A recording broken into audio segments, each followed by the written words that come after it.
You're now listening to an archive episode of Or So I Thought, back when the podcast went by a different name. I really hope you enjoy it, and please make sure to listen to our new stuff. So, after you're done here, just scroll up, pick a new episode, and press play.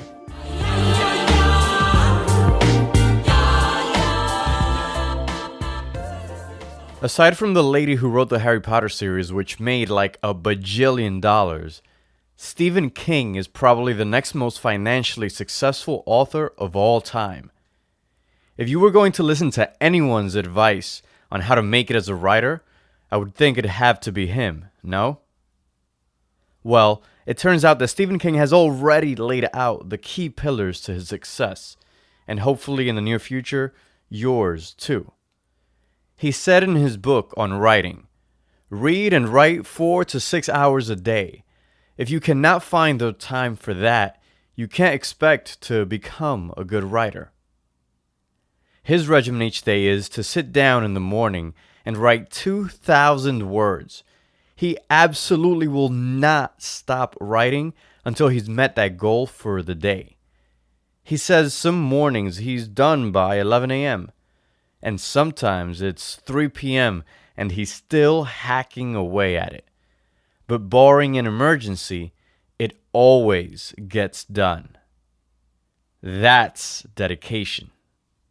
And speaking of dedication, someone whose discipline I've admired for a while is the rapper Lil Wayne.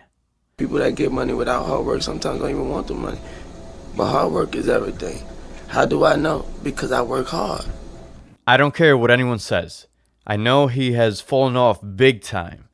But if we take Lil Wayne's peak years, his 5-year run from 2005 to 2009, and we compare those years against any other rapper's peak 5 years, I would put him in my top 5 all-time greatest rappers. And he didn't get there by accident, no. The man had his priorities straight. This is the outro to his 2009 mixtape called Dedication 3. I don't go out to the clubs. And when you do see me in the club, trust me, I have been paid to be there for those 30 minutes that you enjoyed with me. I don't do that. What I do is I go to the studio. And I just stay in the studio. See, you have to understand the difference. The difference between me and you is, to you, this is your job. To me, this is my life. The club, that's my job.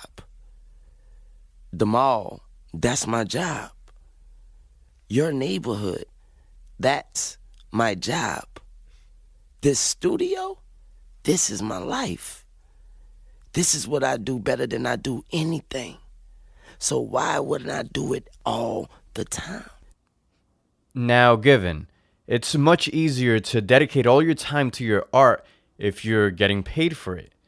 If a major label says, "Here, take this $1 million and bring me back 20 hot songs," or "Take this check for $500,000 and bring me back a killer novel." It's a luxury very few people have. I get it. I wish I could do that. But Lil Wayne's point is that when you're serious about something, the choices of how to spend your own time should become much clearer to you. Whether you have a 9-to-5, or you're in college, or you have a family, or you're making ends meet doing 3 different part-time jobs, if your art is important, you'll find a way to skip on binge watching both seasons of Narcos. Plata o plomo. Ustedes eligen. But Lil Wayne didn't preach to just simply spend a lot of time on your craft. No, he had another, even better pointer for how to create your best work.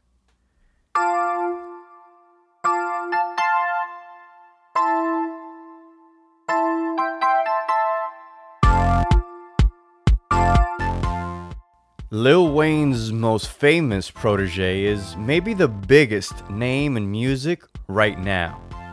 His name is Drake. It's no accident that Drake is at the top. After all, he did learn from one of the best. And I stumbled upon this interview where Drake tells us a very important lesson he learned from Wayne. Wayne told me something really important one day. I told him, I said, how do you find those thoughts so quick? He said, it's not about making things up. You don't have to worry about making things up. If you're really writing from an honest perspective, your thoughts are in there. You just have to locate them. So he's like, you shouldn't stress about making up witty stuff, or, you know, it's not about that. It's just about finding how you really feel and locating it, and then just you know, saying it. Like, you're a rapper, so you know how to make it rhyme, you know? So when he told me that, that's kind of where I get my influence with Wayne from, is like, you know, just saying things that people wouldn't, you know, normally be able to transfer from mind to mouth. Because that's where a lot of like normal human beings lose a lot of color when they think something and then have to say it. It like, you know, it loses that clarity. The best rappers, you know, are Andre 3000, Kanye West, Jay-Z, Wayne, Jeezy. You know, sometimes Jeezy says some real yeah.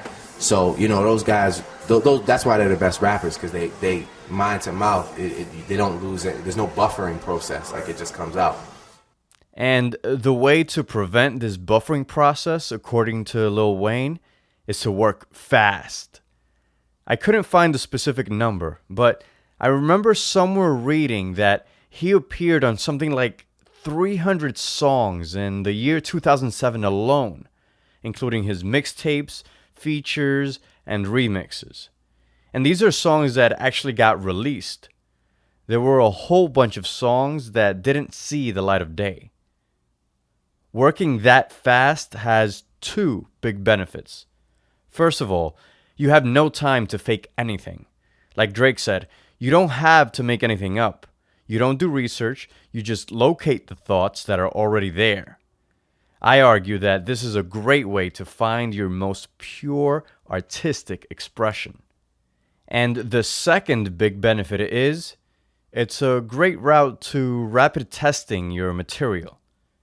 If you throw enough at a wall, something will eventually stick.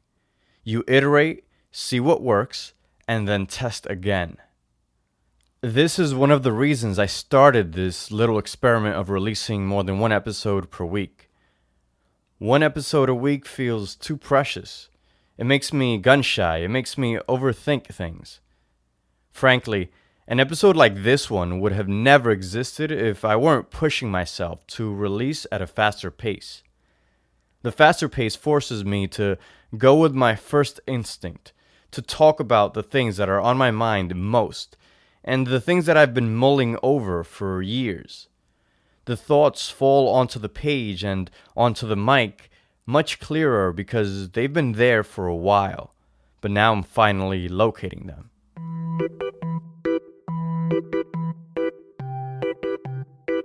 Someone else who firmly believes in speed when creating? Well, that would be Mr. Stephen King again. He wrote an article called Everything You Need to Know About Writing Successfully in 10 Minutes. If you're a writer, I highly recommend you Google it and read it. Well, in this article, he gives 12 pointers for writers. My favorite pointer is number 5. Never look at a reference book while doing a first draft. That section goes like this. You want to write a story? Fine. Put away your dictionary, your encyclopedias, your world almanac, and your thesaurus. Better yet, throw your thesaurus into the wastebasket. Any word you have to hunt for in a thesaurus is the wrong word. There are no exceptions to this rule. You think you might have misspelled a word. Okay, so here's your choice. Either look it up in the dictionary, thereby making sure you have it right, and breaking your train of thought and the writer's trance in the bargain, or just spell it phonetically and correct it later. Why not? Did you think it was going to go somewhere? And if you need to know the largest city in Brazil, and you find you don't have it in your head, why not write in Miami or Cleveland? You can check it, but later. When you sit down to write, write. Don't do anything else except go to the bathroom. And only do that if it absolutely cannot be put off. So, according to Mr. King, even your bladder or bowel movements shouldn't stop you as a writer in the middle of your work. Discipline strikes again. Just let Lil Wayne tell it. I take every single thing I do, every word, every letter, every sentence, every phrase, every quote, every chorus, every verse, every bridge, every intro, every outro, personally. So, if you're a fan of me, then know that you get the full me, because I give my all to my music. Who would have known that a 60-year-old white man from Maine and a 30-something black man from New Orleans would have so much in common? If you ask me, they are both role models. All the world knows what I'm saying. All the world knows what I'm saying. The world will find, the world will find, the world will find.